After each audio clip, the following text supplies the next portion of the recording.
कि उसे लगता है कि एंडी बहुत ही मासूम है और वो बहुत ही अमीर घर का है जिसने कभी तकलीफ नहीं झेली। इसलिए उसे लगता है कि वो आज रात सबसे पहले रोएगा। इसके बाद सभी कैदियों को लाइन से जेल के अंदर लाया जाता है और हर एक कैदी को उसके सेल में बंद कर दिया जाता है। कुछ देर बाद रात हो जाती है और तब पुराने कैदी नए आने वाले कैदियों पर चिल्लाने लगते हैं ताकि उनमें से कोई डर जाए और रोने लगे। और ऐसा ही होता है। इन नए आने वाले कैदियों में से एक कैदी फूट फूट कर रोने लगता है और कहता है कि मुझे घर जाना है। तब वहाँ गार्ड आते हैं और उसे रोने से मना करते हैं, लेकिन जब वो आदमी रोना बंद नहीं करता तब गार्ड उसे सेल से बाहर निकालकर इतना पीटते हैं कि वह बेहोश हो जाता है। दूसरी तरफ रेड एंडी पर लगाया हुआ दांव हार जाता है और रेड समझ जाता है कि एंडी बहुत ही स्ट्रांग है, क्योंकि इतना डराने के बावजूद उसने एक आवाज तक नहीं की। इसलिए अगले दिन रेड अपने साथी को सिगरेट का एक डिब्बा दे देता है, क्योंकि रेड एंडी पर लगाया हुआ दांव हार चुका था। तभी हम एंडी को देखते हैं जो अकेला चुपचाप ब्रेकफास्ट कर रहा होता है। तब एंडी की मुलाकात जेल के सबसे पुराने कैदी ब्रुक्स से होती है। ब्रुक्स को यहाँ इस जेल में लगभग 50 साल पूरे होने वाले हैं। एंडी समझदारी से ब्रुक्स से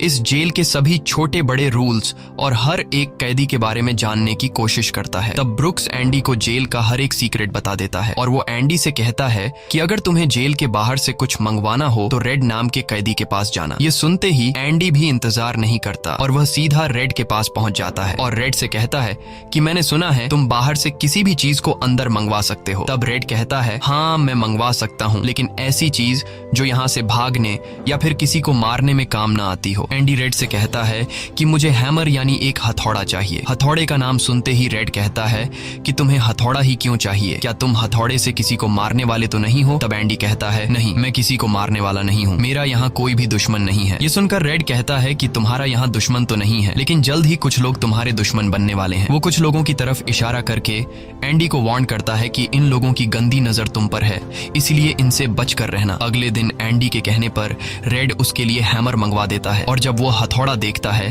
तो रेड हंसने लगता है, क्योंकि हथौड़ा साइज में बहुत ही छोटा होता है। और रेड मन ही मन सोचता है कि इस हथौड़े से जेल में सुरंग बनाने में 600 साल लग जाएंगे। इसके बाद रेड ब्रुक्स के जरिए एंडी के सेल तक हथौड़ा पहुंचा देता है। ऐसे ही दिन बीतते हैं और एक दिन जब एंडी लॉन्ड्री में काम कर रहा होता है तब वो 3 लोग जिनकी एंडी पर गंदी नजर होती है वो एंडी को पकड़ लेते हैं। एंडी उनसे अपने आप को छुड़ाने की कोशिश करता है, पर 3 लोगों को वह अकेले कंट्रोल नहीं कर पा रहा था। इसलिए ये तीनों पहले एंडी को खूब पीटते हैं और फिर एंडी के साथ गलत करते हैं। यह सिलसिला इसी तरह चलता रहता है। ये लोग हमेशा एंडी को पकड़ते और फिर उसे मारकर उसके साथ गलत करते रहते। इस तरह से 2 साल बीत जाते हैं और एक अनाउंस होता है कि छत की मरम्मत के लिए कुछ लोगों की जरूरत है। यहाँ कैदियों की एक टीम छत के काम के लिए तैयार हो जाती है।